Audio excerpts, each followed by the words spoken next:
भी हमारे जीवन में ना नहीं चाहिए होते हैं। कई बार कोई भी आता था, दया आती थी उसके ऊपर, गेहूं दे देते थे, तो क्या होगा फिर? लॉस होगा। तो ऐसे दयालु बाबा कुछ भी कभी भी किसी को कितना भी गेहूं दान में दे देते थे। तो ये देखकर उनके दादाजी ने क्या कहा, अब तुम्हारी यहाँ जरूरत नहीं है, तुम जाओ। ऐसे प्यारे दादा लेखराज गरीबों की मदद करने वाले हमारे बीच में बैठे हैं। दिख रहे हैं ना सब? कोई लेगा गेहूं उनसे? लेगा जी, आ गया गेहूं लेने के लिए। ये आ गया।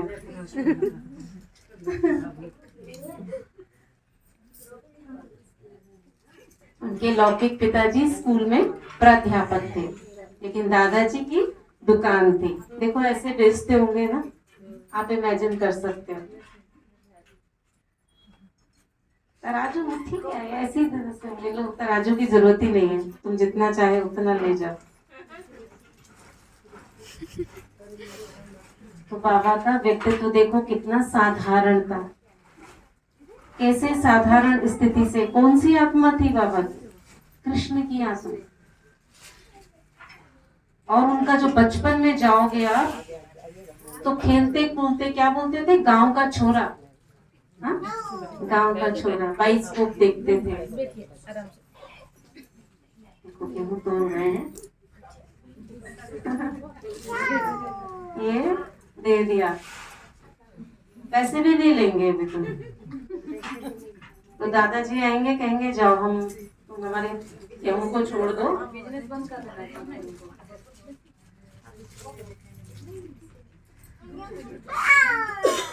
जब दादाजी को हटा दिया दुकान से, फिर क्या करेंगे दादा लेखराज? तो दादा की बुद्धि चली। बुद्धि तो बड़ी तीक्ष्ण थी, बहुत होशियार थे। तो उन्होंने सोचा, उनकी पारखी नजर थी, तो क्या करा जाए? हीरो का व्यापार शुरू करा। हीरो के व्यापारी सर पर पगड़ी बांधे बैठे हैं, चमकीले हीरे। अब व्यापार शुरू हो गया दादा लेखराज का। तो इतने चमकीले हीरे, दादा के कितने बच्चे थे? कितने बच्चे थे? 5। तो उस समय तो छोटे छोटे थे ना। तो जब देखा बच्चों ने बड़े चमकदार हीरे, आज की तरह नहीं इतने छोटे छोटे, थोड़े से बड़े होते थे, अलग अलग तरह के पत्थर भी होते थे। तो बच्चों ने देखा दुकान पे बड़े सुंदर सुंदर पत्थर है, अब इनसे खेला जाए। गिट्टे खेलते हैं, गिट्टे खेलते हैं, कुछ और खेल खेलते हैं। तो दादा किसी काम से दुकान से गए और पीछे से बच्चों ने ले गए खेलने के लिए हीरे। ये देखो फिर आ गया एक हीरो चोर। हीरे उठा के ले गए बच्चे, खेलने लगे। अब बाबा यानी दादा लेखराज जब वापस आए तो देखा हीरे गायब, कहाँ गए? अब पता चला, बाबा को खोजा, पूछा, हीरे बच्चे ले गए, अब क्या करा जाए? तो बाबा ने क्या कहा, डांटा नहीं, उनको मारा नहीं, कुछ नहीं करा, सोचा क्या करा जाए, कैसे वापस लिए जाए। तो बाबा को एक युक्ति सूझी। बाबा ने कहा, देखो जो तुम्हारे पास हीरे तुमने छुपा दिए है ना, तो तुम्हारे पास ही रखना, लेकिन उनको ना मैं तुम्हारा नेकलेस बना के, तुम्हारे हाथ का कंगन बना के तुमको पहनाऊंगा, तो तुमको बड़े अच्छे लगेंगे। तो बच्चे जल्दी से भाग के लाए और दादा के हाथ में हीरे दे दिए। लेकिन ऐसा नहीं कि बाबा ने ले लिए और फिर बस गायब। बाबा ने वो सब उनके गहने बना के पहनाए। फिर क्या पहना दिए तो दे दिए। फिर क्या करते थे बाबा, अब जब वो पहना देते थे तो उनके व्यापारी देखते थे उन बच्चों के हाथों में, तो ऐसा चाहिए मुझे, ये चाहिए, अब वो बिक जाता था इजीली। फिर बाबा कहते थे उनसे लेने के लिए, देखो ये तो पुराना हो गया, 2-3 दिन हो गए तुम्हें पहने, नया पहनना चाहिए तुमको रोज, अब नया दूंगा, तो पुराना दे देते थे वापस। ऐसे बाबा इस्तेमाल भी कर लेते थे, उनका व्यापार भी हो जाता था। और हीरो के ऐसे व्यापारी, जो बच्चे पहनते थे वही चाहिए होता था व्यापारियों को, क्योंकि वो अच्छा पहनाएंगे ना। ऐसे बाबा जोहरी सूझबूझ से हीरो के व्यापार में आगे बढ़ते गए। फिर ये कौन दिख रहे हैं? बाबा का चित्र देखा है ऐसे? दादा लेखराज है, लेकिन अब व्यापार से उनका ठाट बाट बढ़ गया, सूट बूट आ गया, धोती कुर्ता से टाई टाई शाई बेल्ट वेल्ट सूट बूट, हाँ सब थोड़ा। तो किसके बीच में? बाबा दादा लेखराज राजाओं और महाराजाओं के बीच में जाते थे। उदयपुर के राजा के पास एक बार गए तो उनका ठाट बाट देखकर उदयपुर के राजा ने कहा कि भगवान से ना गलती हो गई, तुम्हें राजा बनाना चाहिए था, हमें बना दिया। ऐसा बाबा का आकर्षक व्यक्तित्व था। दादा को फिर दावत पे भी जाना पड़ता होगा, जब इतना सूटेड बूटेड रहेंगे तो लोग इनवाइट करेंगे, पार्टी शार्टी करेंगे, तो बाबा भी बुलाते थे, वो भी बुलाते थे। तो जब वो बुलाते थे व्यापारी, तो दादा तो बिल्कुल शुद्ध शाकाहारी, मांस मदिरा चलता था, तो बाबा छूते भी नहीं थे ना खाते थे, मगर बाबा को भी बुलाना पड़ता था। तो जब वो आते थे तो क्या कहते थे व्यापारी, बड़े बड़े व्यापारी आते थे कि बाबा दादा तुम्हारी ना पार्टी फीकी रही। फीकी का मतलब समझते हो? फीकी रही। तो दादा क्या कहते थे, तुम तो कागज के नोट देते हो और मैं उसके बदले में तुम्हें हीरे देता हूँ, क्या मैं तुम्हारे लिए अपना धर्म छोड़ दूं? ऐसे हंसी में बात करते थे। तो वो हंसी में टाल देते थे, वो भी हंस के बोलते थे, वो भी हंसी से रह जाते थे। तो बाबा ने अपना धर्म नहीं छोड़ा, वल्लभाचार्य भक्त ने अपना धर्म नहीं छोड़ा। तो ऐसे थे हमारे ठाट बाट वाले दादा लेखराज। तो 3 किरदार आपने देखे।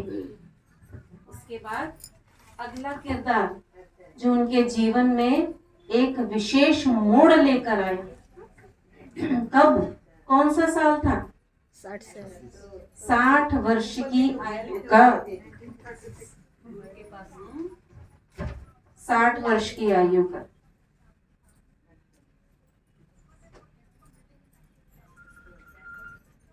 साठ वर्ष की आयु में तब तक भक्ति में तो बहुत रुचि थी, व्यापार के साथ साथ दादा लेखराज भगवान की खोज में भी ढूंढते थे। गुरु करे, उन्हें कितने गुरु करे थे? 12 गुरु करे थे। पॉकेट में क्या रहता था? लक्ष्मी नारायण का, खाली नारायण का, क्योंकि लक्ष्मी जी को तो उन्होंने पैरों से हटा दिया, तो कभी देखते थे उसको, कभी पॉकेट में रखते थे। तो 60 वर्ष की आयु में बाबा को वैराग भी होने लगा था। मंदिरों में जाते थे, कभी बबूलनाथ के मंदिर में, कभी और मंदिरों में गीता पढ़ते थे। तो 12वें गुरु को एक बार बाबा ने अपने लौकिक घर में बुलाया, 12वें गुरु, जिसमें आसपास के पड़ोसियों को भी सत्संग में इनवाइट किया। और सबसे आगे दादा की बहू ब्रिजेंद्रा दादी उस समय, और दादा की पत्नी जसोदा माता वो बैठी थी। तो क्या हुआ होगा, दादा को बड़ी खींच हो रही थी, ऐसे लग रहा था जैसे कोई शक्ति, सभी चुप रहे हुए, जैसे कोई शक्ति उनको खींच रही है। और भरी सभा से दादा उठकर अपने कमरे में चले गए। फिर क्या हुआ था, अभी हम गीत में सुनेंगे उसको।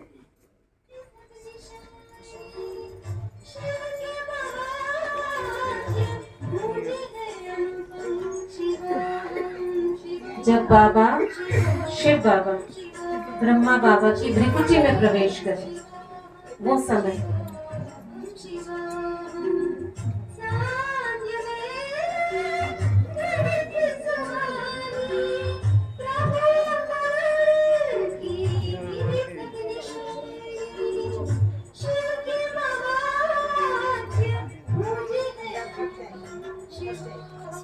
बाबा की आंखें लाल लाल हो गई थी।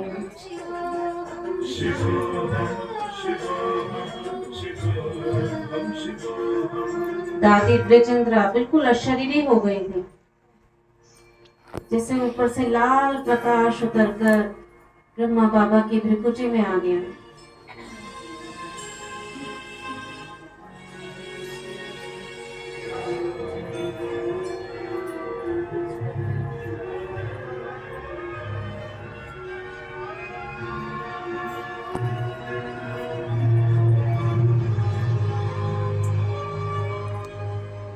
जैसे जमीन रुक गई, समंदर रुक गए, आकाश थम गया।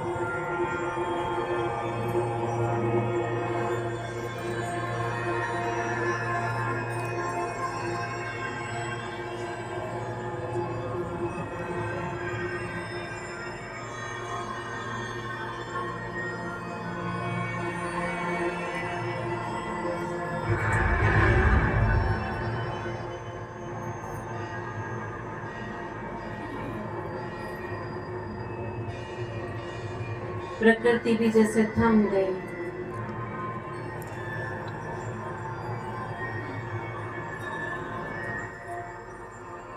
ब्रह्मा बाबा की भ्रिकुटी में शिव बाबा की प्रवेश था।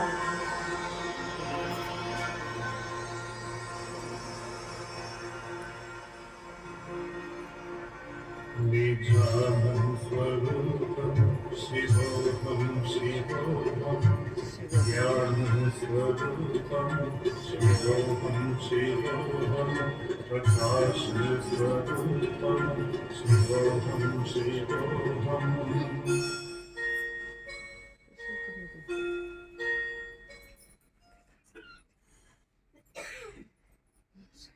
बाबा के तन में, दादा लेखराज के तन में ब्रह्मा बाबा का अवतरण। पूरा कमरा लाल प्रकाश से भर गया। बाबा के मुख से निजानंद स्वरूपम शिवम शिव। ये दृश्य बाबा की लौकिक बहू देख रही थी और उनको ऐसा लगा कि वो जो शरीर में है ही नहीं, अव्यक्त हो गई। बाबा ने, दादा लेखराज ने आंखें बंद कर ली और कुछ देर बाद खोली तो उनकी लौकिक बहू ने पूछा, दादा क्या हुआ था आपको? दादा बोले, एक लाइट थी, एक माइट थी, बस लाइट ही लाइट अनुभव हो रही थी, जैसे वो शक्ति उन्हें कह रही हो कि तुम्हें बहुत बड़े कर्तव्य करने, मैं परम धाम से आया हूं, बस अब मुझे नहीं पता वो शक्ति क्या करना चाहती है। ये समय था दादा लेखराज के जीवन परिवर्तन का। बाबा को वैराग्य होने लगा। दीवारों पर गोल गोल चित्र खींचने लगे। अकेले बगीचे में बैठकर घंटों ताकते रहते। कई बार बाबा को अलग अलग साक्षात्कार हुए। विष्णु चतुर्भुज का साक्षात्कार हुआ कि जैसे वो बोल रहा है, तथा त्वम, तुम मैं हूं, मैं तुम हूं। एक बार बाबा को साक्षात्कार, ऊपर से सितारे आ रहे हैं और नीचे आके कोई देवी बन जाता है, कोई देवता बन जाता है। ऐसी दुनिया तुम्हें बनानी है, मगर कैसे बनाऊंगा, कौन बनवाएगा? बाबा को कुछ पता नहीं था, मगर एक विश्वास था कि कुछ तो करवा रहा है वो सर्वशक्तिवान। बाबा गए अपने गुरुओं के पास, 12वें गुरु के पास। ये साक्षात्कार मुझे किसने कराया? उन्होंने कहा, हमें नहीं पता। उससे पिछले गुरु के पास गए, उन्होंने भी मना कर दिया। फिर बाबा को यह एहसास हुआ, ये कार्य किसी गुरु का नहीं है, सर्वशक्तिवान का है, परमात्मा का है। और धीरे धीरे रोज शिव बाबा ब्रह्मा तन में आते और ब्रह्मा मुख से जो मुरलियां हैं धीरे धीरे धीरे धीरे चलने लगी। वो काल था, मुरलियां चलने लगी। अनेक ब्रह्मावत्स यज्ञ में आए, कुछ ऊपर नीचे विरोध भी हुए, मगर ये यज्ञ का कार्य किसका था? सर्वशक्तिवान का। तो रुकने वाला तो नहीं था, बढ़ता गया। बाबा की अवस्था भी दिन प्रतिदिन बढ़ती गई। अनेक दादियाँ, बड़े बड़े भाई बहनें जो आज आप देख रहे हो, सब धीरे धीरे धीरे धीरे यज्ञ में आते गए। बाबा को हीरे कैसे लगने लगे थे? पत्थर। पत्थर। तो बाबा ने अपना व्यापार अलग कर लिया।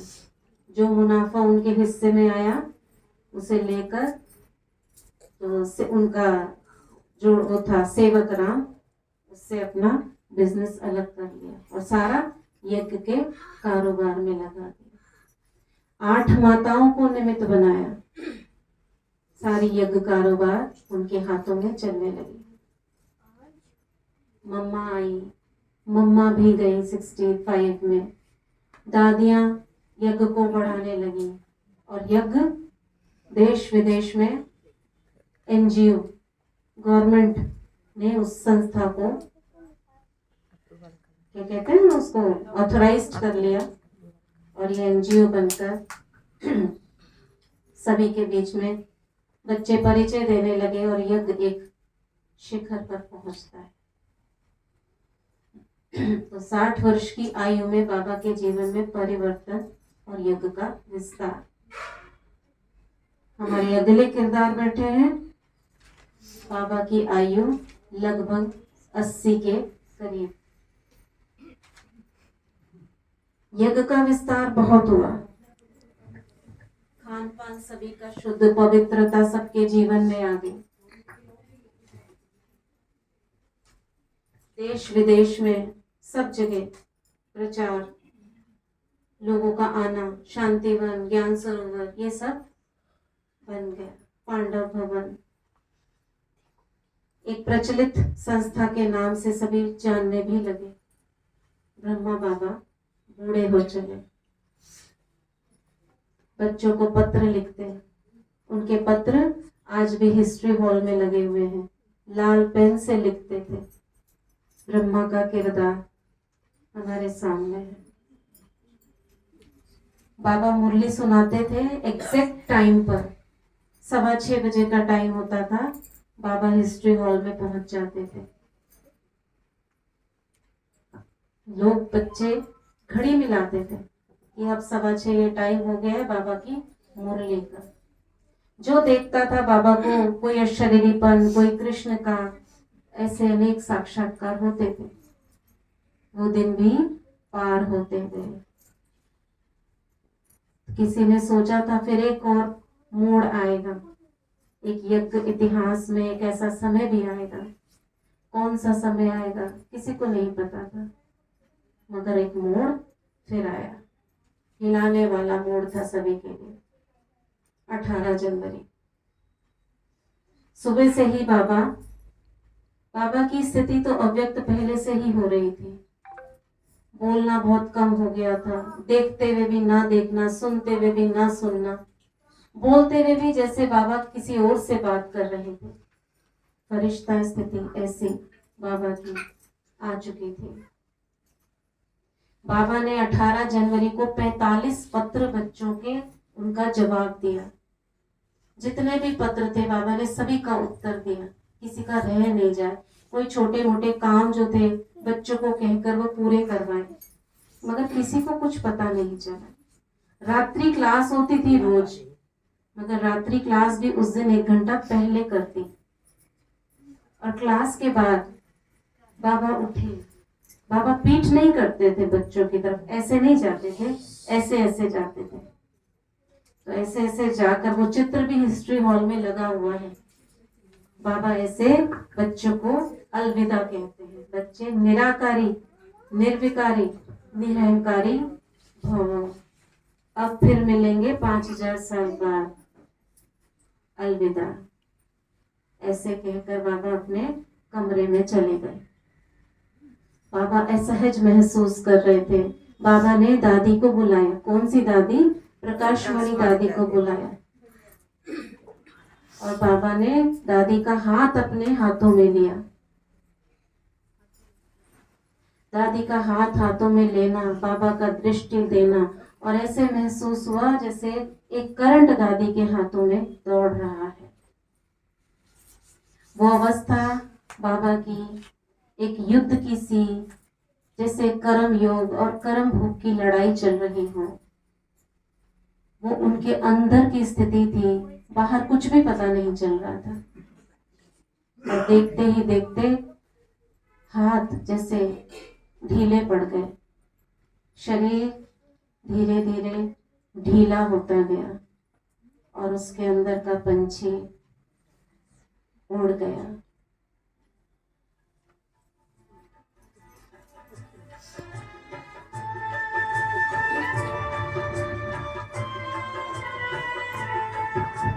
प्यारे ब्रह्मा बाबा आंखों के सामने से आंखों में तुम समाए थे आज ही के दिन। ओ प्राण प्यारे बाबा प्राणों को करके अर्पण संपूर्णता को पाए थे आज ही के दिन। ओ प्यारे ब्रह्मा बाबा आंखों के सामने से आंखों में तुम समाए थे आज ही के दिन। 18 जनवरी 18 जनवरी 18 जनवरी आज ही के दिन।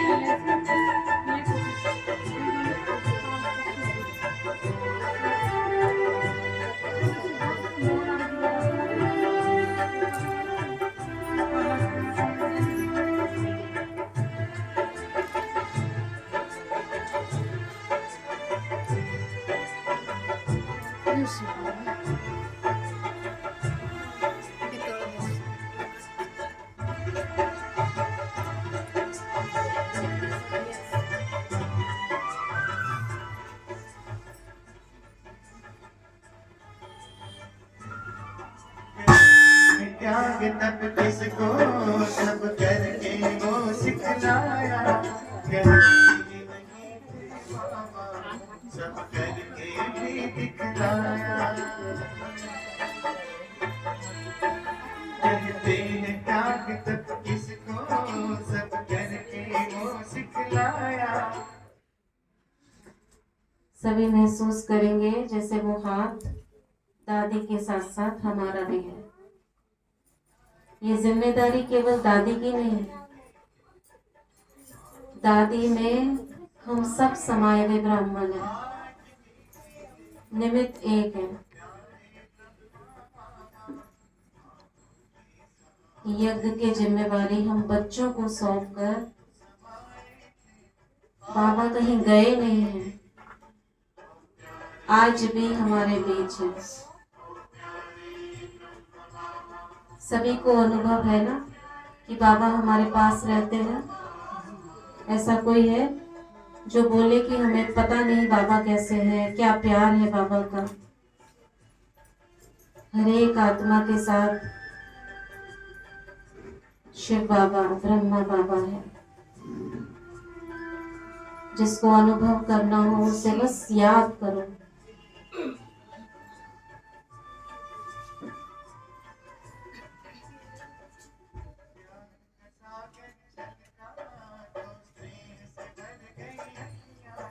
हम सबको पावन कर